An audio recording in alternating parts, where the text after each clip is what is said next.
Como alcançar a prosperidade, de David Paul Cho. Outrora, eu pensava que a pobreza tinha um grande valor moral. Na Coreia, os pastores costumavam pregar que a pobreza era uma bênção e que os pobres eram os que colhiam mais das experiências da vida. Contudo, esses mesmos pastores continuamente pediam que os membros de sua congregação dessem mais e mais dinheiro para a igreja, ensinando o valor da pobreza, também pregando o mérito do aumento das contribuições. Esta contradição me incomodava. Quando me tornei pastor, ofereci-me para pastorear numa área muito pobre da cidade de Seul. Os que viviam aí levavam vidas de pobreza e a maioria deles só faziam uma refeição por dia. As crianças sofriam de subalimentação e muitos estavam a ponto de morrer de fome. Percebi que a pobreza não era uma bênção de Deus. Foi então que li a Bíblia de novo, buscando uma solução. Queria conhecer a vontade de Deus acerca da pobreza. Descobri que o ensinamento de Deus a respeito da pobreza era completamente diverso do que me ensinaram na igreja coreana tradicional. Deus não criou a pobreza. Quando Deus formou o céu e a terra, fez tudo com abundância. Não havia privação no jardim do Éden. Era um lugar de beleza e abundâncias extremas. Então, Adão e Eva pecaram, e com o pecado veio o juízo. Adão e Eva foram expulsos do jardim da abundância. A serpente, instrumento de tentação de Satanás, foi amaldiçoada e condenada a rastejar sobre o próprio ventre. A maldição de Eva foram as dores de parto. A terra foi amaldiçoada e Adão, juntamente com todos os homens, que depois deles se seguiriam, deviam trabalhar a terra com o suor do seu rosto. Veja Gênesis 3,19. A pobreza é resultado do pecado. Cristo veio ao mundo não somente para levar nossos pecados, mas também desceu a fim de livrar-nos da maldição do juízo. Cristo nos resgatou da maldição da lei, fazendo Ele próprio maldição em nosso lugar. Gálatas 3:13. E porque Cristo levou nossos pecados sobre a cruz, já não precisamos estar sob a escravidão. Podemos ser perdoados, libertos da maldição do pecado. Alguns tomam a pobreza terrena de Cristo como justificativa para a sua própria pobreza. Em muitas maneiras, Cristo foi pobre. Embora ele viajasse, um grupo de mulheres que o assistiam nas suas necessidades materiais, bem como a seus discípulos. A Bíblia afirma que Cristo foi pobre para que não precisássemos sê-lo. Pois conheceis a graça de nosso Senhor Jesus Cristo, que sendo rico, se fez pobre por amor de vós, para que pela sua pobreza vos tornasseis ricos. 2 Coríntios 8:9. Cristo deseja que seus filhos da fé sejam prósperos. Contudo, muitos não o são. falharam em reivindicar a promessa divina de prosperidade. Houve uma época em que os ingleses iam aos Estados Unidos em busca de fortuna. Nesse tempo, certo jovem inglês decidiu que ele também queria viajar para um novo mundo em busca de riqueza. Economizou o suficiente para comprar uma passagem de terceira classe em um navio e partiu para os Estados Unidos. Embora não lhe tivesse sobrado dinheiro para a comida, achava que sua aventura valia o sacrifício. Entrando no navio, desceu para a terceira classe. Na hora das refeições, ficava sozinho na escura cabine, imaginando o instante em que havia de chegar a Nova York. Mas esse instante foi atrasado por 2 semanas. Um furacão desviou o curso do navio e foram precisos 15 dias para que voltasse à rota original. No final dessas 2 semanas, o jovem estava morto de fome. Embora pudesse ver Nova York no horizonte, ele pensava: morrer de fome ou de castigo quando descobrirem no refeitório que não tinha dinheiro para pagar a comida não faz diferença alguma. De modo que, pela primeira vez, ele foi ao refeitório e pediu uma refeição completa. Devorou a comida como quem estivesse morrendo de fome. Pediu mais e comeu até satisfazer-se. Então voltou-se para o garçom, dizendo: a conta, por favor, preciso ver quanto foi. O garçom ficou a olhar para ele. Que tipo de conta deseja o senhor? Bem, replicou o jovem satisfeito, quero a conta de toda a comida que acabo de comer. Senhor, respondeu o garçom, ao comprar a passagem neste navio, comprou também as refeições de que precisaria durante a viagem. O senhor já pagou a conta.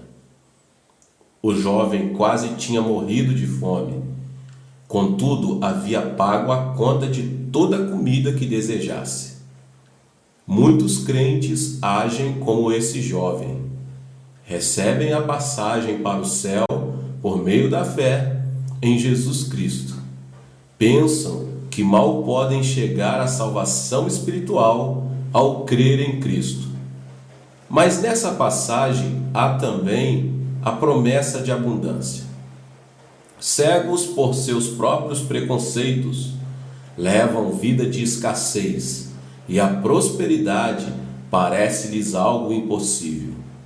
Se você deseja tornar-se próspero, primeiro compreenda que Cristo já estabeleceu o fundamento.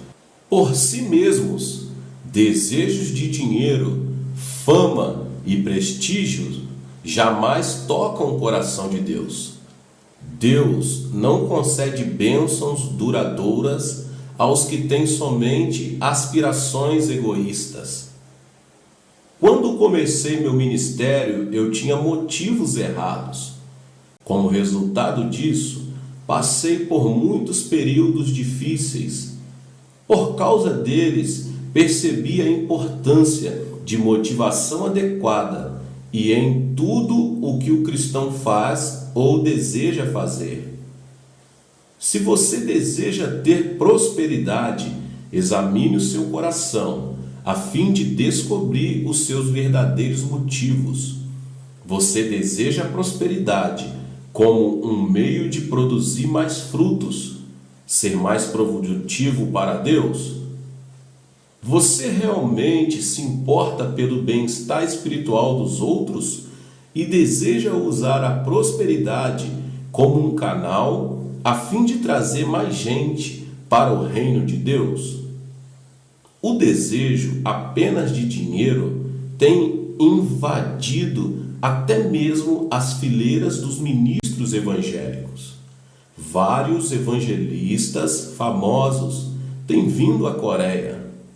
Lembro-me de um em particular. Um evangelista veio vários anos atrás, a fim de realizar em nossa igreja, a meu convite, uma série de conferências de uma semana de duração.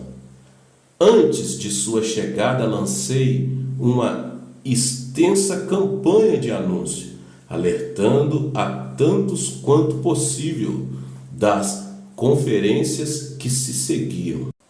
Nas primeiras 2 noites, o evangelista pregou sermões acima da média. A grandes multidões e milagres aconteceram. Antes da reunião da 3ª noite, ele com firmeza asseverou: vou fazer a mala e partir imediatamente. O quê? Respondi espantado. Fizemos muita propaganda para estas reuniões. Você não pode partir. E os milhares de pessoas que vêm de todas as noites só para ouvir falar? Bem, respondeu ele, há uma maneira de eu ficar. Se você me der $1.000, mas imediatamente ficarei. Se não, devo voltar para os Estados Unidos, a fim de levantar essa quantia. Meu coração queimava de raiva. Os pastores foram chamados para pregar o Evangelho, não para ganhar dinheiro. Contudo, eu sabia que as pessoas viriam, esperando ouvi-lo.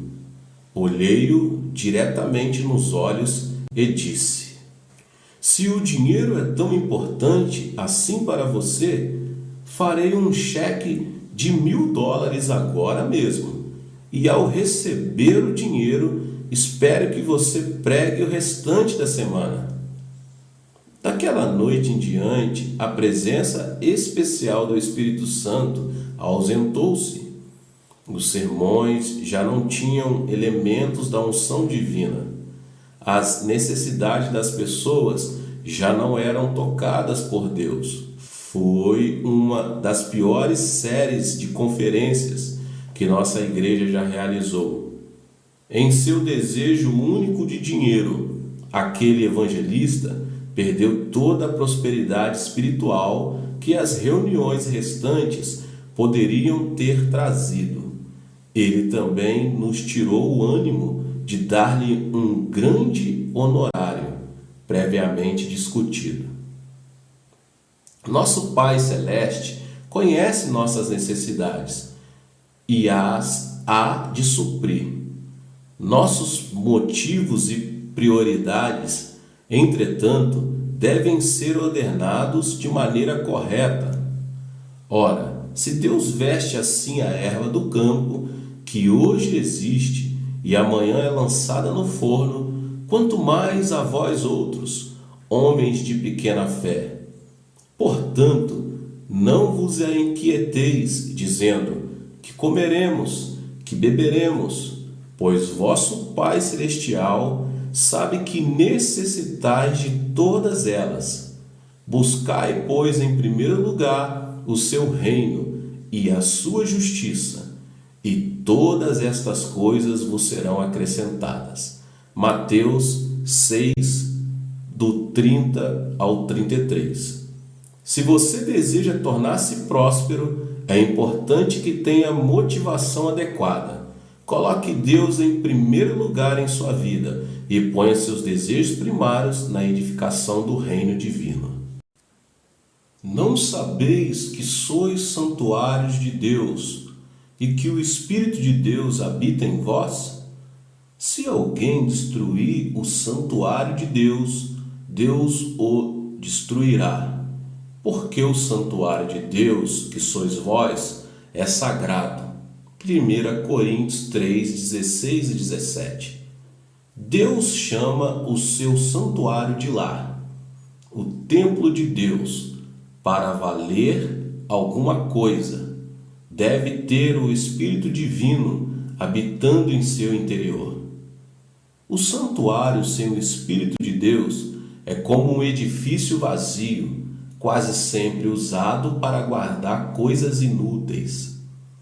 Entretanto, se compreendermos que o propósito do homem é ser santuário de Deus, lar de Deus, então nossa perspectiva se ajusta. Então podemos, com maior clareza, compreender por que devemos ser motivados a colocar Deus primeiro em nossos desejos de sermos prósperos. Então podemos perceber que o Espírito Santo, que em nós habita, pode dirigir nossos caminhos para maior prosperidade. Havia certo homem de negócio que cria com firmeza na liderança do Espírito Santo. Antes de qualquer decisão importante, ele se fechava em seu escritório a fim de orar. Essas orações, pedindo a orientação, às vezes duravam de 10 minutos a 10 horas. Ainda quando pressionado por sócios que exigiam resposta imediata, esse homem de negócio recusava-se a confirmar qualquer decisão. Ele insistia em que primeiro devia receber orientação do Espírito Santo. Toda decisão importante que ele tomava, quer fosse comprar ações de uma firma específica, unir duas companhias, quer vender parte do seu negócio, era baseada na direção do Espírito Santo. Disse que ele nunca cometeu um erro em suas decisões importantes. Ele não apenas se tornou um dos homens mais ricos em seu ramo de negócios, mas seus conselhos eram altamente procurados. E tudo porque compreendia a importância da habitação do Espírito Santo em seu interior e da necessidade crucial de sua liderança. Quedorlaomer era rei de Elão, antigo país ao norte do Golfo Pérsico. Por 12 anos ele fora líder de uma coalizão de reis. Essa coalizão havia incluído as cidades de Sodoma e Gomorra, cidades da planície que alguns acreditam estarem situadas em um dos extremos do Mar Morto. Depois de 12 anos, muitos dos vassalos de Quedorlaomer, incluindo cidadãos da Sodoma e Gomorra, rebelaram-se. Gênesis registra uma rápida batalha entre Quedorlaomer e seus aliados contra os vassalos rebeldes. Quedorlaomer venceu e o agressivo rei confiscou tudo o que se movia: pessoas, animais, suprimentos e coisas de valor. Entre os cativos encontrava-se Ló, sobrinho de Abraão e cidadão de Sodoma. Quando Abraão ouviu que seu sobrinho havia sido levado cativo, imediatamente armou seus servos, cujo número eram mais de 300. Perseguiram os agressores e os venceram numa vitória notável. Recobraram tudo e todos foram trazidos com vida. Abrão voltou com a vitória viva em sua mente. Então Melquisedeque, rei de Salém, segundo alguns a antiga localidade de Jerusalém, trouxe a Abrão pão e vinho. Melquisedeque era sacerdote do Altíssimo, e ele abençoou a Abrão, dizendo: Bendito seja Abrão pelo Deus Altíssimo, que possui os céus e a terra. Bendito seja o Deus Altíssimo, que entregou seus adversários nas tuas mãos. E de tudo lhe deu Abraão o dízimo. Gênesis 14, 19 e 20. Depois de receber a bênção, Abrão deu a Melquisedeque o dízimo, o 10º de todos os bens que Abrão tomara. Mais tarde, Deus falou com Abrão em uma visão: Não temas, Abrão, eu sou teu escudo, e teu galardão será sobremodo grande. Gênesis 15:1. Deus deu a Abrão a promessa de prosperidade e proteção. Neste relato, Melquisedeque representa um tipo de Cristo e Abraão tipificava nós, os crentes. Ao examinar a Bíblia, descobri que há muitas bênçãos no dízimo relacionadas com a lei universal do dar e receber. No mundo natural, prevalece o princípio do dar e receber. Se certo tipo de animal apenas recebesse vida e se recusasse a dá-la, sua espécie logo seria extinta. Tanto o mar da Galileia quanto o mar Morto recebem suas águas das montanhas do Líbano. O primeiro está repleto de seres vivos, pois a água é fresca e flui constantemente para o Rio Jordão. Ele recebe e dá, o que o torna uma fonte de abundância. O Mar Morto, contudo, faz jus a seu nome. Recebe águas das correntes das montanhas, mas não tem saída que dê curso à água. A água que chega até ele evapora-se lentamente, deixando o sal e outros minerais em forma sólida no seu leito. Nada pode viver em suas águas. Até mesmo no reino natural deve haver o dar e o receber. Tudo o que se recusar a dar tornar-se-á inútil e perecerá. Os fiéis patriarcas de Israel mostraram-nos que o dízimo, importante forma de dar a Deus, na realidade é fonte de tremenda prosperidade. Abraão deu o dízimo, Isaque e Jacó deram o dízimo. Examinando as vidas destes homens, percebemos que nunca sofreram os efeitos da pobreza por longos períodos de tempo. Eram homens ricos, todos eles passavam por várias provas e tribulações, mas nenhum deles morreu de fome e sempre tiveram bastante para dar aos outros. No livro do Gênesis há o relato de um voto que Jacó fez a Deus antes de sair do seu lar para ir viver com o tio. Se Deus for comigo e me guardar nessa jornada que empreendo e me der pão para comer e roupa para me vestir, de maneira que eu volte em paz para a casa de meu pai, então o Senhor será o meu Deus, e a pedra que erigi por coluna será a casa de Deus, e de tudo quanto me concederes, certamente eu te darei o dízimo. Gênesis 28, 20 ao 22. Jacó conhecia a lei universal do dar e receber. Ele sabia que se desse o dízimo, Deus o abençoaria com a prosperidade. Mais tarde Deus fez do dar o dízimo um mandamento.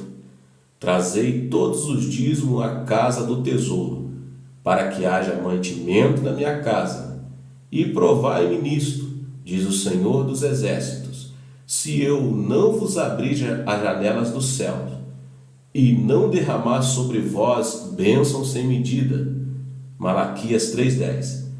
Dar o dízimo traz muitos benefícios para a nossa vida, especialmente as provisões de proteção e prosperidade. Se você der a Deus, Ele dará muito mais abundantemente para você. Dar o dízimo deve ser uma prática prioritária. E o dízimo deve ser tirado de sua renda total. Honra o Senhor com os teus bens e com as primícias de toda a tua renda, e se encherão fartamente os teus celeiros e transbordarão de vinho os teus lagares. Provérbios 3, 9 e 10. O dízimo, a 10ª parte de toda a renda, traz em si promessas de bênção e prosperidade. Muitos crentes, ao receberem seu salário, primeiro pagam as suas dívidas, então dão o dízimo do que lhes sobra. Isso, contudo, não é o dízimo genuíno. Ele deve ser as primícias da renda total da pessoa, dado para a glória de Deus. Deus respeita os fiéis que dão o dízimo desta maneira e os abençoa abundantemente. Outros acham que são eles que devem decidir a quem dar o dízimo. Enviam-no para alguma igreja pequena na roça ou para uma família que passa necessidade. Este também não é o modo certo de dar o dízimo. O dinheiro do dízimo deve ser dado ao Senhor por meio da igreja local onde a pessoa assiste.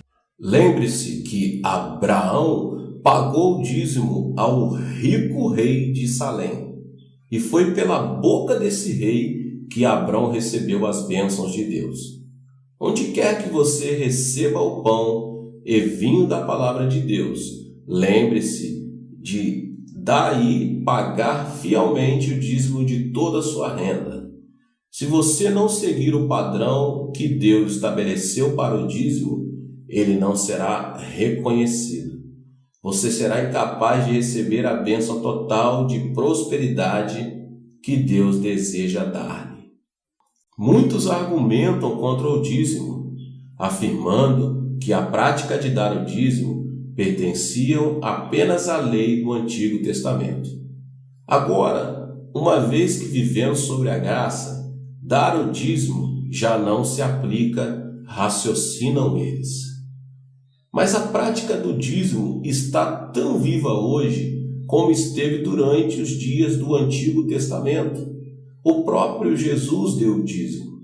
Em admoestação contra os hipócritas religiosos, Jesus declarou: ai de vocês, escribas e fariseus, hipócritas, pois dão o dízimo da hortelã, do endro e do cominho, e tendes negligenciado os preceitos mais importantes da lei, a justiça, a misericórdia e a fé. Devíeis, porém, fazer estas coisas sem omitir aquelas. Mateus 23, 23.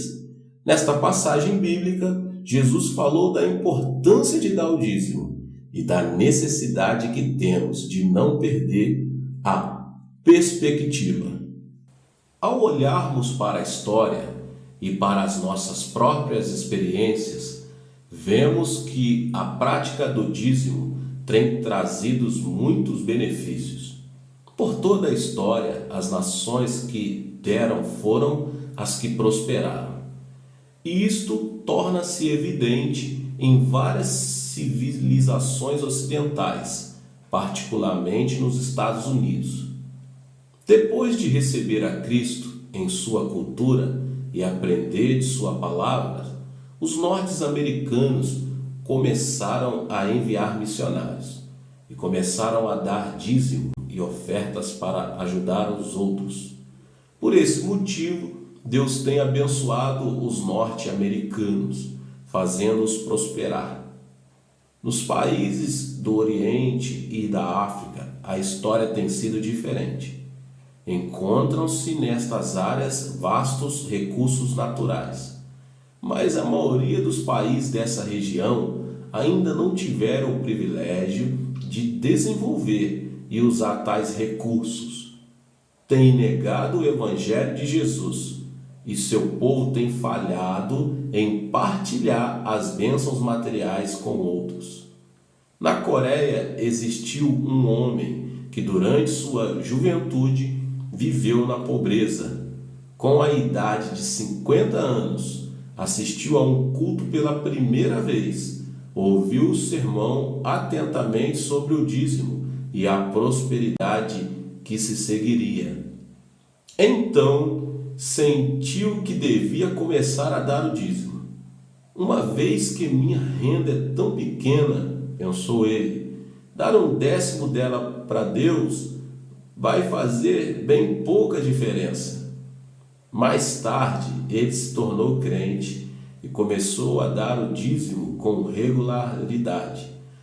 Antes, ele nunca tivera um emprego firme. Depois de começar a dar o dízimo, contudo, conseguiu um emprego de vendedor para uma companhia de aço. De súbito, teve grande sucesso e tornou-se dono da filial onde trabalhava. Em 12 anos ficou rico.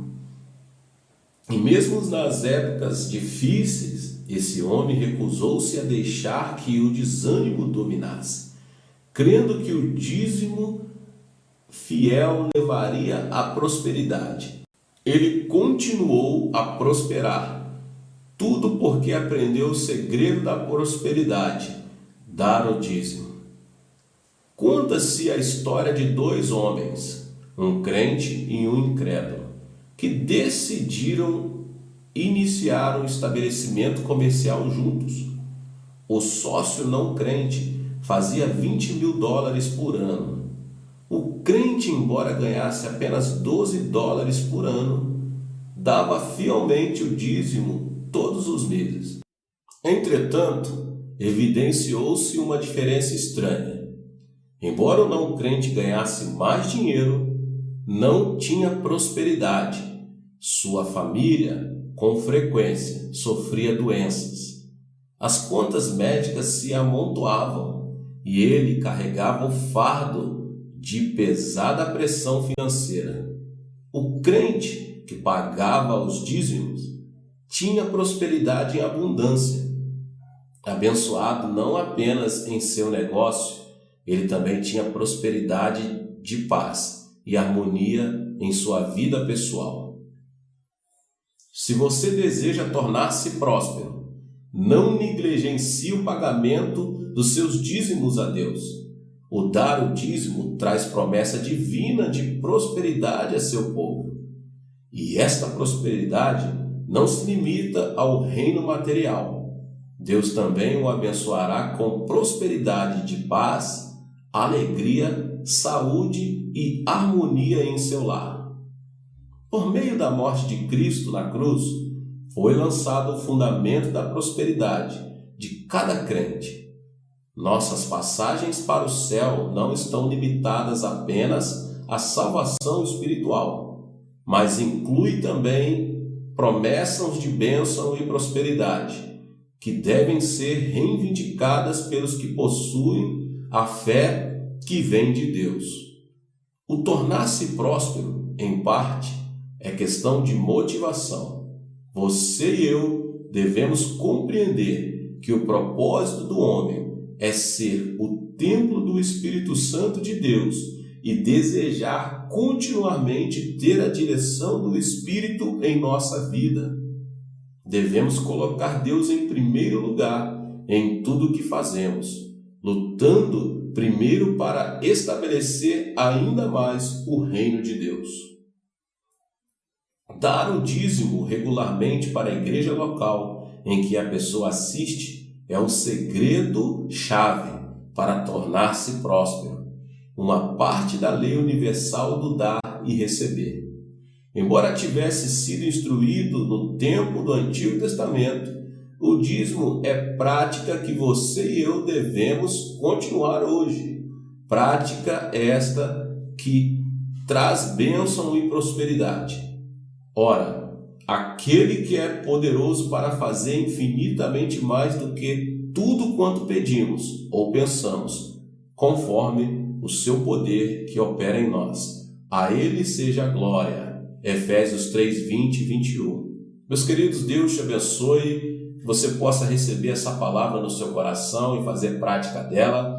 Não se esqueça de se inscrever aqui no canal, deixar o seu like e também compartilhar com os seus contatos essa palavra. Deus te abençoe. Te vemos nos próximos vídeos.